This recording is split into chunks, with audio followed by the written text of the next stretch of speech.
구독, 좋아요 필수인 거 아시죠? 그러면은 여러분 하시는 일 모두 잘 되실 겁니다.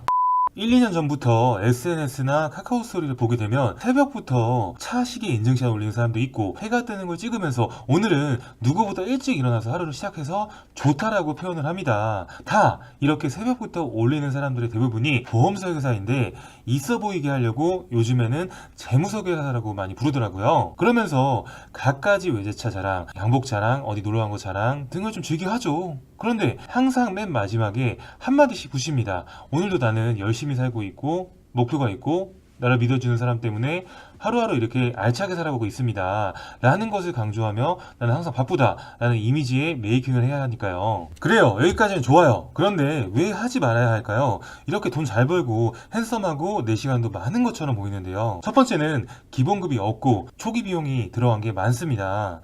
다른 일반 직종에 비해 보험업의 경우는 기본급이 없습니다. 그렇기 때문에 내가 매달 나가야 하는 핸드폰비, 밥값, 교통비, 식당비, 영업비, 집세 등을 자기 사비로 해결을 해야 합니다. 또 초반에 양복, 넥타이, 구두 여러 개 사야 하고 태블릿 PC도 돈 주고 구매해야 하고 컴퓨터도 구매해야 하고 만약에 차 끌고 다니면 주차비도 자기가 내야 하고 또 회사에 팀마다 비서가 있다고 하면 비서 월급 따로 산출해서 또 줘야 되고 보증보험이라고 해서 보험 한 수 터지면은 보험회사 보호되는 보험도 내 돈으로 몇십만 원을 내야 하고 이미지로 먹고 이미지로 계약하기 때문에 나가는 돈이 만만치 않습니다. 두 번째, 제대로 된 교육도 해주지 않고 빚만 지게 한다는 것입니다.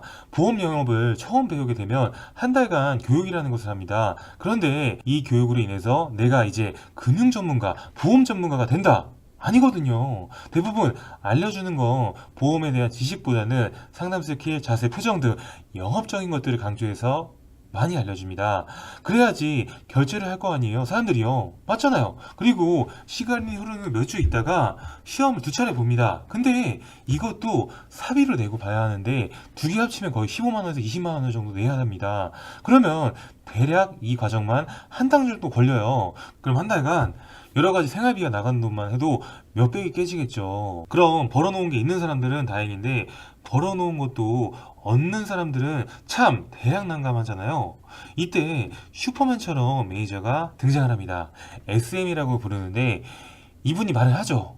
회사에서 200만원, 300만원 정도 지원해준다. 대신에 나중에 계약하고 나면 BP라고 해서 금액이 쌓이는데 1년이 지나고 나중에 10만원, 20만원 빼가는 거라서 충분히 갚을 수 있다라고 유혹을 해서 대출을 받게 합니다. 가뜩이나 돈 많이 번다고 해서 들어왔는데 나가야 할 돈도 산더미예요. 이게 말이 됩니까? 세 번째, 불안전 판매로 사람도 잃고 돈도 잃고 시간도 잃고 빚만 진다는 것입니다. 첫 개월차 교육도 받았지만 뭘 알겠습니까?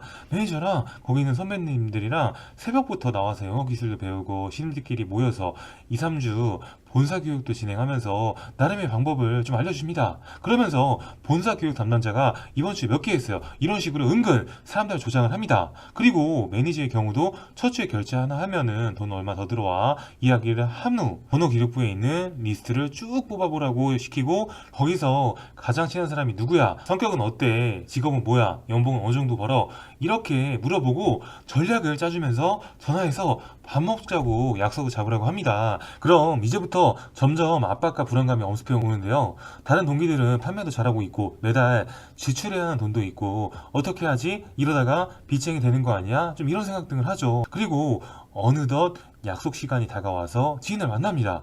처음에는 잘 지냈어 이렇게 안부를 묻습니다. 그러면서 서로 대화를 주고받다가 이제 친구가 너 뭐하고 지내? 물어보면 나 지금 재무설계사 하고 있어. 소개를 하고 너 혹시 은행 적금 들고 있어? 이런 식으로 이야기를 한 후 판매를 좀 시작을 하죠. 그럼 나름의 교육 때 들었던 이야기를 합니다. 단리는 무엇이고 복리는 무엇이고 예금과 펀드의 차이는 무엇이고 생명보험이랑 손해보험이랑 차이는 알고 있냐? 물어보면서 알려주고 생명표를 보여주면서 우리가 노후에 어떻게 살아야 한다 등 넓고 깊은 이야기를 해주는 것보다 얇고 깊지 않은 이야기를 좀 많이 하죠. 그럼 이제 여기까지 이야기를 했는데 보험 하나 들어주면은 정말 좋은 사람이죠. 근데 여기서 이제 한번 생각해 볼게. 아니면 나는 필요 없어. 이야기가 나오면은 어떻게든 팔아야지 자기가 먹고 살잖아요. 이때 나름의 필살기를 발사를 합니다. 너 혹시 지금 적금 들고 있어? 이야기를 꺼낸 후 이제 본격적으로 은행은 나쁜 놈이라고 이야기를 합니다. 왜냐? 은행은 이제 얼마 주지도 않고 거기다가 수수료를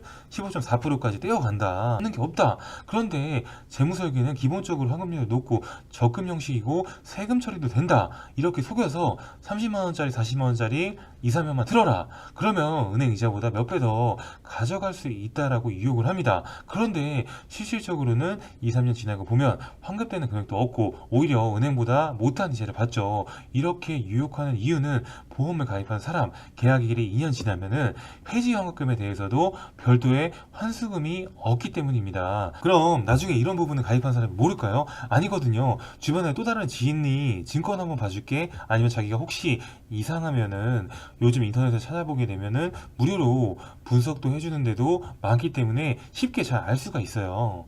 그러면 이제까지 그 지인이랑 우정을 만들었던 시간, 내가 처음에 보험한다고 했을 때 투자했던 돈, 여기에서 투자했던 시간 누가 보상해 주나요? 아무도 해주지 않습니다.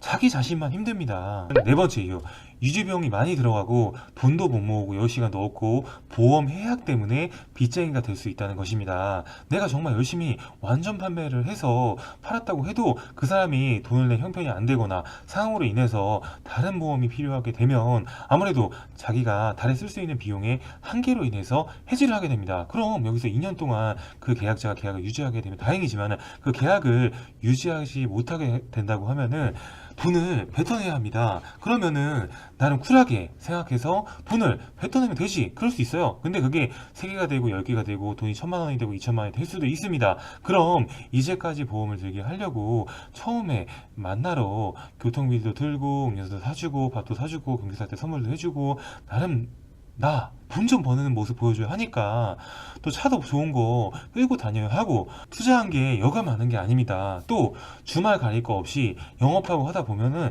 내 여가 시간도 없고 발전도 없습니다. 결국 남는 건 빚뿐이 없습니다. 그렇기 때문에 재무설계사 일은 무엇보다 신중하게 판단을 해야 합니다. 세상사 알기 전에 어렵고 알면 정말 쉬운 내용 여기까지였고요. 그럼 구독, 좋아요 필수인 거 아시죠? 그럼 여러분 빠용!